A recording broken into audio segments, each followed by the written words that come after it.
Hello everyone and welcome to the 14th Canon and my show Friday Night Gunners. This is the show where me and a guest talk about what has happened at Arsenal whilst also competing in challenges and quizzes. Now, unfortunately, it's the international break, but the WSL is back. And joining me every step of the way this week is, of course, a huge Arsenal fan. She knows her football well. Please welcome Ella. Thanks for having me on, Tom. Lovely to be on your channel. It's a pleasure to be on your channel. I'm excited to talk everything Arsenal. I know you've got some good things planned, that's for sure. To start with, we'll get the negatives out the way, then we'll talk about everything else. Obviously, it was a disappointing performance at Anfield and a loss. It's a very difficult place to go to. I thought you summed it up very well on your fan cam on AFTV, so yeah, disappointing, but what are your thoughts on the game overall? Thank you for saying I summed up well, because you know what, I was trying to stay so composed, but I think naturally you can see the frustration from all of us, from all the fans. I think there was a sense that we expected more, and we all thought actually that we were going to get something there. Obviously that didn't end up being the case. I think the big talking point will probably be the starting 11 and not having Eze or Odegaard or Wanyeri on the pitch from the beginning. I never want to single out a player, but I think starting Marino was a weird one for us to try and wrap our heads around. And obviously there is some tactical reason that happened. And listen, I'm obviously not Arteta, I'm not the head coach, so I'm not intelligent enough to understand the ins and outs of the tactical decisions, but I think we saw in that first half that when we had so much possession and had so much of the ball that we weren't able to utilise it and really turn that possession and convert it into chances because there was a lack of creativity. And as soon as Eze came on the pitch in the second half, I think we all saw what he's going to do for the rest of the season. So I think more than anything it was just frustration that we didn't see that from the beginning. I'm in the same boat. I was one of the fans who sort of understood the decision to start with. I said in my predicted 11 video, it's not what I would have done, but I did expect Arteta to go with Marino, so I did kind of understand it, just to kind of like hold off all the pressure that Liverpool will pose to us, kind of just settle the game down. If we play to their advantage and box to box like a basketball match, they'll punish us. They've got players in that front line like Ekitike, who started on fire. Cody Gakpo scored a few goals already, and same with Mo Salah. Defensively, we dealt with that really well, and obviously the fact that the game was decided by a 35-yard free kick, absolute screamer. I think that says a lot, and the fact that that's what it took to split the two teams. I think it showed mental resilience from Arsenal. Like I said on last week's show with Marty, we've got what it takes up there to defend at these places. But we just don't have it going forward, and for me a very big problem for that is Martinelli. I feel like every time Martinelli has a touch of the ball, his market value is just decreasing. Like it's beyond a joke at this point. He's been doing this for what, 18 months now to 2 years? Ever since he's come off the back of that 15-goal season and signed that contract, just going down and downhill. And as soon as Eze came on in that second half, as you said, something changed. It's going to test my knowledge, this one. So, Ella here will have 60 seconds to answer as many Arsenal-related questions as possible. As it is the WSL returning this week, we have got some women-themed questions this week. Ella, your time will be up when you hear this noise. Top of the leaderboard is Marty, although I don't know if you can... Yeah, I don't know if you've seen it from last week, but it was a dodgy VAR decision. The fact that I did see that. I did see that, and I feel like actually Marty pushed you over a little bit there. I don't know what he was thinking. I think it was all fair and square, and then he added another question. So I think we'll have to have a look at that one. Your time will start in 3, 2, 1. As of today, how many signings have our Arsenal women's team made so far this summer? 5. It was 4. Which manager came in midway through the season last year and won the Women's Champions League? Renee Slegers. Correct. Which player who started the Champions League final was famously a mascot in the 2007 final victory? Leah Williamson. Correct. From late October 2003 all the way to March 2009, Arsenal did not lose a game, but how many games did this last for? Is this women? Yeah. I missed even the question. I can't. Next. All right, Skip. we'll move on. We'll move on. Who is Arsenal's all-time WSL top goal scorer? Oh, I should know this. I can't think. It was Kelly Miedemar, Smith. Oh, yeah, of course it is. and Of that's course it is. time. See, That's an absolute howler. To be fair, I'm not gonna lie. I think you're reading the questions really slow. We mustn't forget that it's been raining, so the time goes quickly. The time goes quickly. All the guests have No. said that so far.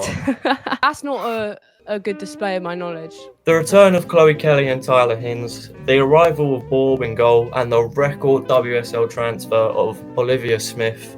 Talk to me not only about the quality of the players that we've brought into the side, but also the transfer window as a whole, because as it stands, it looks a very good one. Obviously, there's still loads of rumours going around about Leah Wolsey in the midfield, but obviously we all hope that she gets a speedy recovery and that she's staying, because she's put quite a big part in our success over the last few years. But yeah, talk to me about the transfer window and what do you think of it as a whole?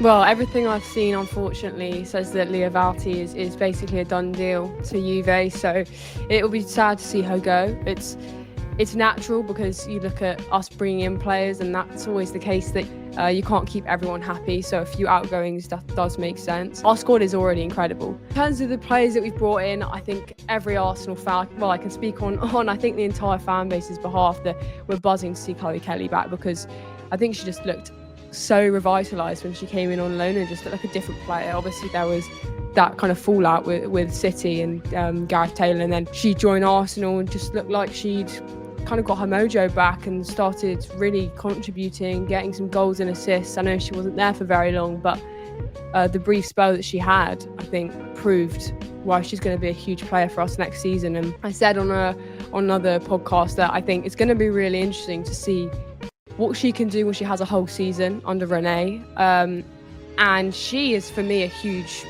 part of this project under Renee. And I think an established England international, she is a really, really important player. Taylor Hines as well, obviously. She's another incredible player, and I think offers something a little bit different. She's quite an attacking fullback. I think she also showed so much leadership at Liverpool, and just to have leaders on the pitch is always helpful. We're going into a season where hopefully we can pick up some more silverware, whether that be the WSL or maybe back-to-back Champions League, you never know. Touching on Olivia Smith, because you have to break the transfer record for a 21-year-old Canadian.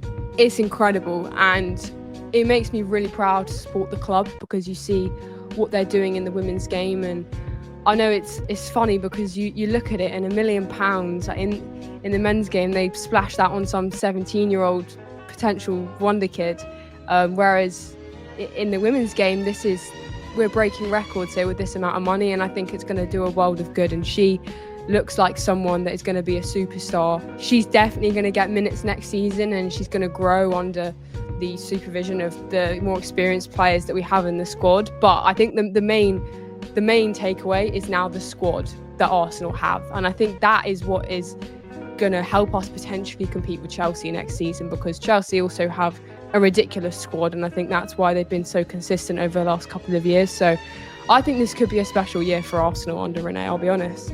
Not only is it the amount of players that we've got and the squad depth, it's the quality as well. It's quite interesting, actually. Do you think that could sort of be a problem for maybe potentially team morale when, obviously having all of these top players here, that they're all going to want to play? For me, I kind of, I look at the social media and stuff, and I do feel like the whole squad, similar to the men's, has got this huge togetherness, and they're all kind of just one bond, and they're all, getting along with each other, you could say. I think that's equally as important as having quality on the pitch in a squad. So, yeah, what kind of view do you see on it? No, I think you're absolutely right, and I think that's something that Arsenal pride themselves on. This different Arsenal that we've seen over the last couple of years. I think Arteta has made it his mission, not just the men's, but also the women's, to unite the entire club. You know, you see pictures from training, the men and the women train together. There's a real one about the club. The thing about having a squad like that is it's crucial. Like I was saying before with Chelsea, you have to have almost 2 11s that are good enough to play. So, you know, I don't think there's any part of it where players are going to get restless on the bench. We are playing multiple competitions this year, and you'd expect Arsenal to go far in all of them, and particularly Champions League and the League Cup, and also in the WSL we should be right up there. Listen, we know what happens with injuries in the men's game. It's the same with the women's. There's been so many ACLs over the last couple of seasons. So we need players that have real quality that can come into the team. And ultimately, having a squad like that is how you win major trophies. So, yeah, I think it's so important. So, if you missed last week, Marty selected Who Is That Gunner. This week we have got the fresh return of Guess the Year from the kit. How it will work is there will be 5 kits that will come up one by one, and you have to guess the year from the kit. It's as simple as that. On to the first one, I think. Oh, I thought I was going to have a choice there. Guess the year from the kit. Here we go. There's the first one. Definitely like 4 years ago. Well, it could be even more. I'll go 2019-20. It could be 2021. I won't lie. It is, isn't it? It's 2021, isn't it? Well, you haven't looked in the answer yet. Yeah. So go on then. We'll look in 2021. I'll give you that. It's even later. Well, yeah, 2021. I mean, if you give me, I'll take it. But yeah, I'd say that's correct. So let's move on to the second kit. Ooh. You know what's really tough is I only started buying Arsenal kits like 3, 4, 5 years ago. So all of these, it's like, this is complete guess for me. I'll go 2017. 2017. It was a year out. Listen, we're not. At least I'm in the right ballpark. Next shirt. Now this one's an old one. I won't know it. I have no idea the year. All of the retro ones, absolutely no idea. I'll be honest with you. Absolutely no idea. 19. It's the right century. Yeah, well, thank God for that. Well in Sherlock. No, 1991. Let's go. 1991. It was. Oh, do you know what? Not far off. No idea. That's not bad. That. Very nice. But we'll move on now to the next kit. I've been mean here. I've gone for a goalkeeper. I mean, seriously, like you're doing me absolutely no favours here. What? Now I have to try and possibly think of when Chesney was playing at Arsenal, which. It's happened again. It's happened again. It's unfortunately recent enough. We'll go 2012. 2012. Okay. It was. Oh my God, we'll take that. I get that, right? Yeah, 2012. That's correct. That's decent. Chesney, goalkeeper. There's not really much to say about him. He was number 1 for a few years, and then, well, smoke crack, and now he's at Barcelona. Badge helped me out on that one. I'll be honest. Yeah, that was a clue. Yeah. Same as the small print in between, but you can't really see that on that No, image. I couldn't possibly read that. I'll be honest. I'm blind as it is, so yeah. Final kit, number 5. Iconic moment, but what was the year? What was the season? It's 04? 04. It's not a bad guess. It's not, is it? No. So, look, the answer here is different, right? Because yeah, why are there 2 answers here? This shirt here, they were used over 2 seasons. And so it was in the time bracket where we were moving into the Emirates. Yeah, that was Guess the Year from the kit. Listen, at least I would have been honest from the beginning and say that my knowledge of Arsenal shirts is Not great at all. This weekend, we've got the London City Lionesses. Not only have they brought in quite a few players, but they have brought in a lot of experience considering that they are a newly promoted side. It's never easy facing a newly promoted side first day of the season. So to wrap the show up, can we get your thoughts on the game, sort of a miniature preview and your match prediction? I think you're absolutely right. It's going to be a difficult game for sure because they've really shown an intent. And I'm sure you know who the owner of London City Lionesses is, but she also is the owner of Lyon Women. So she is serious about her business in the world of women's football and has shown ambition with London City Lionesses, and they look like a side that, I'll be honest, will probably finish maybe just outside the top 4 or 5. I could see them maybe finishing 5th or 6th this season, so they are going to be a really tough team. Buying the experienced WSL players is, I mean, very intelligent because it's very common that they come in and struggle and don't necessarily have what it takes to show in this league. But I don't think that's going to be the case with these lot at all. So yes, I mean, it is at the Emirates, which is a big plus. So I'm definitely going to go for an Arsenal win. It would be ridiculous for me not to. I'm going to go 3-1 Arsenal. It's a difficult one to predict because obviously, you know, newly promoted side, as we've said. I think Arsenal will win this. But I think I'm going to go 2-0 for me. I like a Russo, clean sheet. I don't mind that. always a good way to start the season with a clean sheet. It's been a pleasure, Ella. Thanks for coming on. Thanks, Thom. Obviously, go and check Ella out on AFTV. Some great content there. Appreciate that. Thanks for coming on. And we'll see you next week when the Premier League's back. We won't have to talk about Thomas Tuchel. I'm not talking about England on this channel because it's boring. I'll see you all next time. Thanks for watching.